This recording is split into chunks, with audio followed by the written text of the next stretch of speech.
Agree or disagree? Hellblade Senua's Saga 2 should come to PlayStation this year. Oh, okay. That's an interesting one. Disagree. Can we skip to Despawn for right now? Sure. Can we skip to question right now? I'm gonna go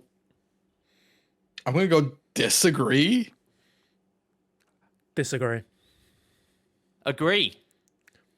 Go on, I'm Matt. the only one. I'm gonna put it out there, Matt. For you to switch me to your side, it's not gonna take a lot. Okay. I'm so middle of the fence with this. I like it. Well, let me start. I think the reason why I disagree is because Xbox, the console Xbox, needs some form of exclusive. Whether those now are now timed exclusives, it is what it is, right? Xbox is an ecosystem now. They're no longer. This is my segment. Move yourself. This is what Xbox is, right? And you said this year is what your wording was, right? Yeah. And I don't, because I think I've said this before, and I think we allowed it. We allowed it, like I have like a say in Xbox. We gave permission. Fans have come to accept Sea of Thieves. We've come to accept Grounded. We've come to accept Hi-Fi Rush. All games that were exclusive on the console for at least a year. That is not a coincidence. And I think if I am someone who has bought an Xbox, right? I have bought into this ecosystem, and I was promised certain experiences to be exclusive. I think they should be, at least for a minimum time of a year now. So I think it would be, I don't think for the game's sake, I think for the game's sake, it would be better if it was on PlayStation. I think it would probably perform better if it was on PlayStation. I think it would sell better if it was on PlayStation. They had the original on there as an exclusive at one point. Yep. But for Xbox, that can't be the case. And for Hellblade, so what's the question one more time before I... Should Hellblade 2 come to PlayStation this year? No. I stand by everything I just said. No. So I think that's the interesting thing, right? Of you saying these games should stay exclusive for 12 months. And that's kind of why I picked this question and worded it the way I did, of saying this year, because you could get a solid 6 months of exclusivity and then still launch Hellblade in the October, November, December holiday season when the big games launch, right? Because Hellblade is due out in May, I believe. Yeah. Or is it June? Question mark. May 21st. There we go, May 21st. So I think that's a great play for Xbox, right? I think launching a game early-ish in the year that, my God, hopefully scores some 8s, 9s, maybe even a 10 or 2? Question mark. To launch a game early on in the year that has that impact, that has people talking about it, and then going, oh, and now when all the other big games launch in this year, Hellblade's going to come to your console too. And it's one of the best games of the year, and you should play it. I think there's real power in that. And sort of saying, oh, and also, by the way, it's still on Game Pass, and you could play it there if you wanted to just give us 10 quid for the month or whatever.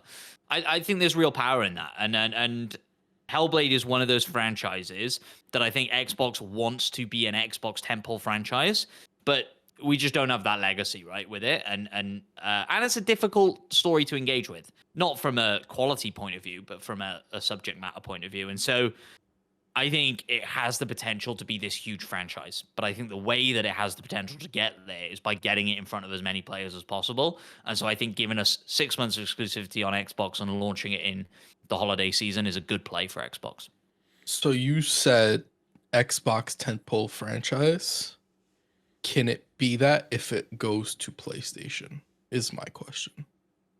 And I'm not saying it can or can't either way. I'm just curious. I think it can, because I think, we talk about marketing a lot, and for a time it felt like Call of Duty was a PlayStation game. For a time it felt like Destiny was a PlayStation game, and now is, I suppose. But in that same way, right? I think you just market it in a way and chuck that Xbox Game Pass logo at the end of it, and people do register that stuff. It can still feel like it can still be an Xbox game but be elsewhere. I think Hi-Fi Rush will. I don't think that doesn't feel like an Xbox game all of a sudden because it's going elsewhere. Both the games you just mentioned, though, are multiplayer-centric games. Like, Destiny is a game that you play. Sure. Yeah. And that's why I think the branding helps in that regard. For single player games, I don't think it translates as well. But yeah, it's an interesting one. Despawn, you stay quiet, talk. Yeah, I just didn't want to talk over anyone. 'Cause I do that a lot. Basically, no, I disagree kind of strongly because again, we had this conversation when we started seeing the rumors of other games coming to other consoles. You start watering down the brand a little bit, and it's like you say, Xbox has spent the last few years marketing Senua as the tentpole game coming to Xbox. And if then you turn around and go, it's the tentpole game coming to Xbox, Xbox is the best place to play it, it's the only place to play it, 6 months later, it's like, no, we don't care, just go play it wherever. It's like, it kind of waters down the Xbox brand experience to me. And I think we can all agree Xbox need a tentpole game this year to build Game Pass and Xbox as a brand around. And honestly, for the first 6 months of the year, like, we haven't had anything, really. I think we're going to get that from Senua, and then at the end of the year, we're going to get that from Indiana Jones. I don't think then taking these big tentpole experiences they're building the brand around and then moving them elsewhere is the way to go, especially if there is still life in those games where people will still be seeing. Again, when we get to the end of the year, we're talking Game of the Year conversation. If Senua is in that conversation and then you're saying the only place to play it is Xbox or PC, but still, the only place to play it is in the Xbox ecosystem, then you start selling people on that ecosystem. And if they can do that with both Senua and then Indie and whatever else they've got coming up, that's what you want to be doing right now. You don't want to be giving that to other places. I think... Go on. I've never seen you just nope. Yeah, because you said you're selling people on the ecosystem, and I agree, but I don't think the ecosystem is the console. I think the ecosystem is Game Pass, and so I think you go, yeah, you could totally give us $70 for this thing on PlayStation if you want. It's 6 months old, or if you want, you can stream it on your iPad for £10 a month. Then That's like a terrible way no of one playing should be Probably- playing that game on the fucking iPad. I don't You disagree, dumbass. the but problem is That's what I you don't- said. It come out your mouth. The problem is I don't think they're quite at the point to be pushing streaming like that just yet. Like, they talk about it a lot, but they don't push people to like, that is a valid way to experience this specific game if you're not on whatever platform, if you're not on Xbox or PC. They don't push it in that sort of way yet. I Hey, think if guys. that's the type of marketing they did with Xbox with games, I think I'd agree with you. Yeah. And I think but, that'd be a fair take. I think Hey, yet. Hey guys, we just spent hundreds of millions on this graphical fidelity Unreal Engine 29 game. Look at the pause in this lady's face. Oh wait, would you like to play it on your 2002 iPad? Sure, go right ahead. Like, what? No. The iPad wasn't around in 2002. No, We all this know that. is- Come on, like, yeah. This game has been marketed as a showcase piece for what an Xbox Yes. console can do. Yes. Graphically, like giving that to somebody else and be like, yeah, it also does it well over there. It's like, no, sell it for your systems is what you should be doing. But you know that more people are going to play this on Series S than they are on X. Yeah, but we know it's more people going to play it on PC than on either of those consoles. That's true as well. Mhm. But that kind of counters what Despawn's point just was, no? But if you're playing it on PC instead of those consoles, then my philosophy still holds water, No, which I is, don't hey, give think us it £10 a does. month instead of No, 70. because your philosophy is we've launched it on another system. Now let's convince you to get into Game Pass. Where the philosophy should just be we have put out a 10 out of 10 game. Now let's convince you to play it on Game Pass. We don't care where you play it, which version of Game Pass you play it on, but you have to play it on Game Pass somewhere. That should be the argument, not Yeah. If it's on PlayStation. This is cheaper. if PlayStation had Game Pass, I think your argument would be like foolproof. I don't think there'd be an argument Yeah. against it. But Yeah. This I should think be a it's- game that you sell Game Pass with or sell consoles with. It's not a game you should pass to your direct competitors, even if they say they're not the direct competitors.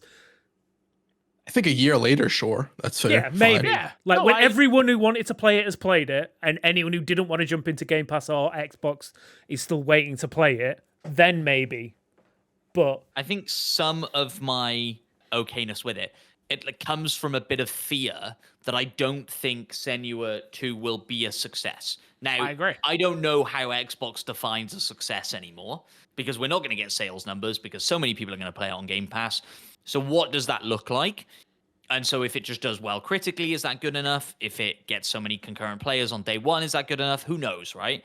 But there is definitely a fear in me of going, I don't know if Senua makes its money back. Doesn't need to. Just to be very full transparent, like I think you hit the nail on the head, right? Of like what Xbox deems a success nowadays, right? What it deems as a success is not losing your subscription.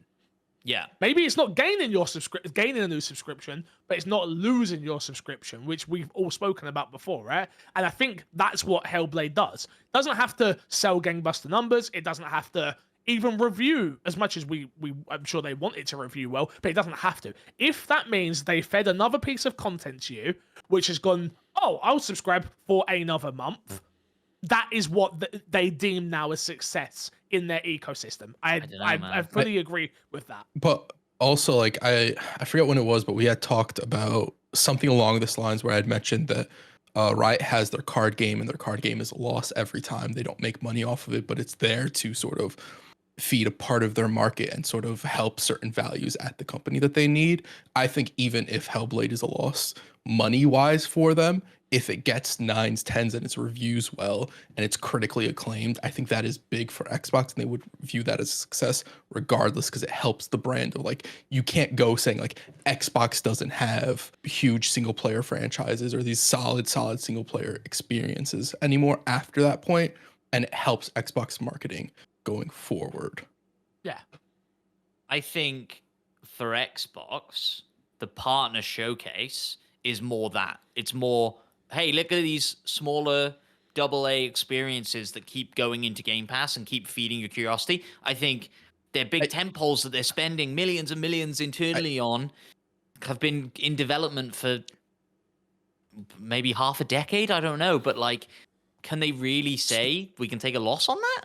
At the end of the year, what's the conversation that happens? You look at the Metacritic scores, and everybody talks about, this is the average for this company. This is the average for this company.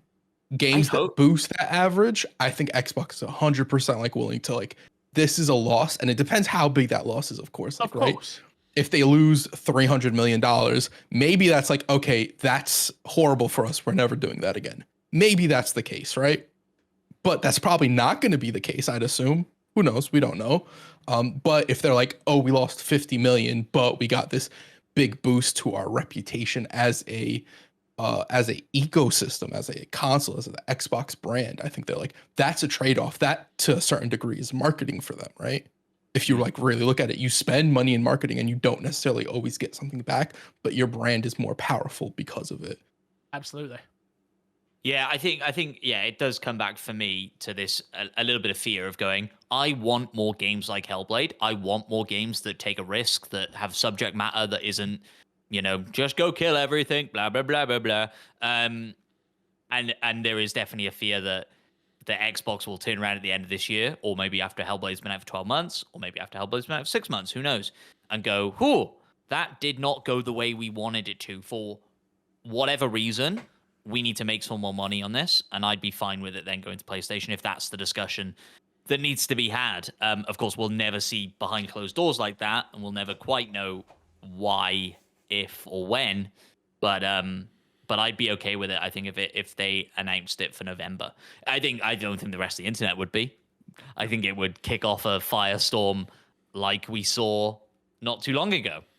What are you talking about? No one got upset. no one lost their mind. Yeah, no. I think that part of that reason is why I think I'm leaning more and more towards the disagree bit, because I think that would ultimately, even if it's better for the game, I think it is worse for Xbox as a whole. Yeah. Well, there it is. As always, let us know if you agree or disagree in the comments. And as always, head to the Discord or the YouTube comments and leave your agree or disagrees, so that I can give them to this lovely lot and we can argue for your entertainment. Always.